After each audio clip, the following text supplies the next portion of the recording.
Without you, I feel torn like a sail in. Hai guys, makasih udah ngeklik video ini. Welcome back to another day, another story. So, di video kali ini aku mau bahas tentang berita yang lagi viral banget tuh, khususnya di aplikasi TokTok, dimana banyak banget video-video yang tersebar tentang baby Boram, yang katanya baby Boram ini ditelantarkan oleh orang tuanya atau ayahnya dan meninggal. Emang bener nggak sih? Let's get started. Oke, sebelumnya ayo kita kenalan dulu deh sama dedek ini, dedek Boram. Jadi Boram adalah gadis cilik yang berasal dari Korea Selatan, yang terkenal juga sebagai YouTuber cilik, terkenal dan paling sukses di Korea Selatan. Widih. Sampai-sampai dia itu dikatakan mengalahkan YouTuber yang umurnya di sini jauh lebih dewasa dari dia loh guys. Dan Boram ini baru berusia 6 tahun saat dia memulai YouTube channelnya. Boram ini merupakan anak kelahiran tahun 2013 guys. So, Boram ini punya 2 channel YouTube yang bernama Boram Tube Vlog, sekitar 17 juta subscriber, dan Boram Tube Toys Review, sekitar 13 juta subscriber. Jadi kira-kira total semua subscribernya tuh kurang lebih 32 juta subscriber guys. Jadi pokoknya kalau di Boram Tube Vlog ini hanya berfokus pada kegiatan sehari-harinya atau daily vlognya si Boram ini. Jadi kayak berbagai kegiatan khas anak kecil gitu loh. Misalnya video ketika masak, makan, bermain, dan menyelesaikan berbagai tantangan. Sedangkan di Boram Tube Toys Review, ya seperti namanya, Toys Review, jadi ya di situ berfokus pada mereview mainan anak-anak gitu guys. Mungkin buat kita-kita yang umurnya sudah memasuki usia remaja jompo begini, rata-rata memang kurang familiar nih sama channelnya Boram Tube ini. Beda cerita kalau ibu-ibu atau bunda-bunda di luaran sana yang sudah punya anak kicik di rumahnya, pasti harusnya tahu sih channel Boram ini, karena bener-bener khas banget untuk anak-anak kecil. Makanya nggak heran ketika sekali posting bisa ditonton lebih dari 1,5 juta viewer. Bahkan nih ya, ada salah satu video dari Boram Tube yang sudah ditonton sebanyak 300 juta kali. Mantap nggak tuh? Insecure gue anjir. Sama kayak muterin Baby Shark atau Cocomelon yang berkali-kali si bayi itu suka gitu loh, si anak-anak itu suka gitu. Karena hal itu, 2 channel YouTube Boram menjadi salah satu channel yang meraup keuntungan sangat besar dibandingkan YouTube anak-anak lainnya. Sebenarnya aku juga kurang tahu pastinya dalam satu video berapa sih penghasilan YouTube, apalagi dengan 300 juta view. Oh my god, itu kayaknya nggak kebayang banyaknya duitnya ya. Banyaknya pundi-pundi cuan yang mengalir gitu guys. Tapi nih dari info yang didapat, katanya penghasilan Boram dari YouTube channelnya bisa mencapai 3,6 juta dolar atau sama dengan 44 miliar rupiah setiap bulannya loh guys. Gokil nggak tuh? Ini sih definisi kecil-kecil udah jadi sultan guys, gile-gile. So di bulan April 2019, dengan penghasilan sebanyak itu dan saking suksesnya channel YouTube Boram Tube ini, orang tuanya si Boram ini mampu membeli sebuah gedung 5 lantai di wilayah Cheongdam-dong. Bener nggak ya ngomongnya? Ya itulah, dengan harga yang fantastis guys, yaitu senilai 9,5 miliar won, setara dengan 112,5 miliar. Wow. Dan for your information, di Korea harga gedung itu mahalnya pol-polan guys, mahal banget. Sama kayak di Jepang sini. Jadi kebanyakan mereka warga-warga Korea di sana menyewa apartemen atau flat. Jadi kalau mereka bukan orang kaya banget, itu nggak akan bisa ngebeli gedung seperti itu guys. Nampaknya itu bukan sesuatu yang mustahil dilakukan oleh Boram dan keluarganya, mengingat penghasilan YouTube channel saja dalam 1 bulan itu mencapai 44 miliar rupiah. Jadi make sense aja dia bisa beli bangunan semahal itu.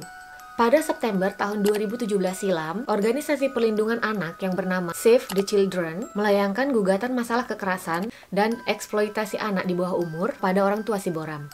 Organisasi tersebut menuduh bahwa orang tua Boram telah mendapatkan keuntungan dengan menempatkan anaknya pada situasi tekanan mental dan mendokumentasikannya. Ya, sebenarnya banyak banget terjadi hal seperti ini, terutama di negara kita sendiri, di Indonesia. Banyak artis-artis yang anaknya dari kecil sudah diperkenalkan dengan yang namanya kamera. Tapi sebenarnya balik lagi ke orang tua masing-masing nggak sih? Karena orang tua pasti lebih tahu gimana sih anaknya sebenarnya.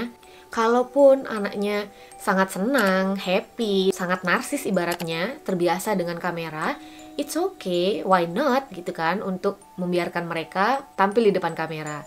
Tapi cerita akan berbeda ketika anak tersebut dipaksa melakukan hal itu sih yang nggak baik. Tapi nih, dalam gugatan tersebut, Boram dianggap mendapatkan kekerasan, di mana yang dimaksud di sini bukanlah kekerasan fisik, melainkan bentuk kekerasan seperti pemaksaan kehendak orang tua terhadap anak dan eksploitasi anak. Pasalnya nih guys, channel YouTube-nya Boram menjadi salah satu channel YouTube yang masuk ke dalam daftar penghasilan terbesar yang berada di Korea Selatan. Jadi, agar terus beroperasi, orang tua Boram ini diduga memaksa Boram untuk bertindak, berekspresi, ataupun memakan makanan yang tidak disukai anaknya sekalipun, agar YouTube channelnya tetap memiliki konten yang terbaru dan menarik untuk viewers. Secara nih guys, uang yang dihasilkan itu kan sudah miliaran rupiah ya. Jadi mungkin saja orang tua si Boram ini jadi gelap mata dan nggak memperdulikan kesehatan mental atau tumbuh kembang si Boram lagi. Selain itu juga dalam hal penuntutan kasus Boram tersebut dikarenakan hasil pendokumentasian tersebut disebarkan dalam bentuk konten video YouTube dapat berpengaruh negatif kepada penonton yang mayoritasnya adalah anak-anak. Salah satu contohnya, orang tua Boram diduga sengaja merusak boneka kesayangannya Boram, sampai-sampai Boram ini menangis dan sangat sedih. Selain itu juga, pernah ada konten yang memperlihatkan bahwa Boram bertingkah seolah-olah dia sedang hamil dan akan segera melahirkan. What? Ada lagi nih konten yang memperlihatkan Boram melakukan tindakan pencurian uang dari dompet ayahnya yang sedang tertidur untuk membeli mainan ceritanya. Dan konten yang paling disoroti oleh netizen dan media di sana, ada video yang memperlihatkan Boram bermain mobil-mobilan tapi bukan di jalanan yang sepi atau hanya depan rumah gitu guys, kayak depan komplek gitu. Melainkan ini dilakukan di jalan raya besar, tempat mobil-mobil besar itu ya berjalan di jalan raya. Seolah-olah kayak si Boram ini benar-benar menyetir gitu. Walaupun ada pengawasan dari mobil tim yang mengikuti Boram dari belakang dan itu settingan, tapi tetap saja itu membahayakan nyawanya si Boram. Nah, makanya dikhawatirkan konten tersebut kan ditonton oleh anak-anak yang nantinya akan menganggap hal yang sebenarnya tidak wajar dilakukan oleh mereka itu dianggap wajar-wajar saja dilakukan oleh anak-anak kecil. Jadi netizen atau mereka itu khawatir akan memberikan dampak negatif pada publik dan juga kesehatan mental Boram itu sendiri. Walaupun sih dalam video si Boram itu terlihat sangat ceria, happy, dan bahagia gitu ngejalaninnya, tapi yang namanya konten gak mungkin juga memperlihatkan sisi dimana ketika si Boram sedang menangis atau sedang tantrum atau sedang tidak mood untuk melakukan aktivitas apapun. Yang namanya anak kecil kan ya guys. Jadi akhirnya pada saat itu pengadilan juga menegaskan bahwa tindakan tersebut tidak dapat dibenarkan dan menuntut orang tua Boram untuk memperbaiki sikap dan seharusnya memberikan perlindungan terhadap anak mereka, bukan mengeksploitasi. Dan pada saat itu orang tua Boram meminta maaf kepada publik dengan mengunggah sebuah video klarifikasi gitu. Sebenarnya gugatan ini tuh sudah lama, sudah tahun 2017 lalu ya guys. Tapi karena akhir-akhir ini beredar banyak sekali video-video, terutama di aplikasi TokTok ini, mengenai Boram yang mendapatkan penyiksaan atau kematian Boram. Jadi netizen mengaitkan kembali dengan tuduhan yang sudah terjadi beberapa tahun yang lalu. Soalnya nih, netizen juga curiga kenapa channel sebesar Boram itu sudah terlihat tidak aktif lagi untuk mengupload video semenjak 2019. Dan channel BoramTube itu sudah dihapus, kan ada 2 tuh channelnya guys. Jadi netizen tuh tambah curiga lagi. Tapi banyak juga media yang mengatakan kalau berita ini tuh memang cuman hoax aja. Walaupun memang benar sih ketika search di YouTube, channel BoramTube ini sudah tidak ada. Cuma channel Toys Review-nya masih ada kok. Dan juga masih terlihat update. Ada juga yang beranggapan mungkin karena views YouTube-nya BoramTube itu makin sedikit, dari yang awalnya ratusan juta menjadi cuman ratusan ribu viewers saja mungkin kurang semangat lagi untuk membuat konten. Ditambah lagi kalau nggak salah, di tahun 2020 YouTube sudah mulai menerapkan peraturan adanya YouTube Kids, di mana konten dengan anak-anak di bawah umur itu terkena pembatasan usia, di mana konten dengan market anak-anak itu AdSense-nya akan terbatas atau terkena sistem pembatasan usia. Jadi mungkin karena itu juga channel Boram tidak sebanyak atau seintens dulu lagi untuk mengupload video-video barunya. Ini sih masih opini-opini saja ya guys, karena sejujurnya sampai sekarang pun media Korea masih menunggu kabar langsung dari keluarga atau channel Boram itu sendiri.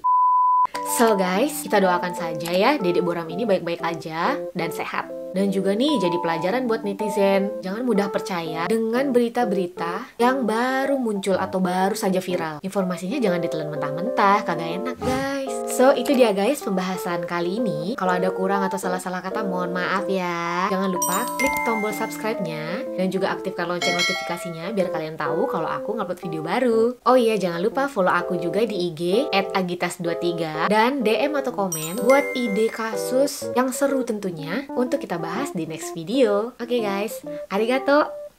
See you.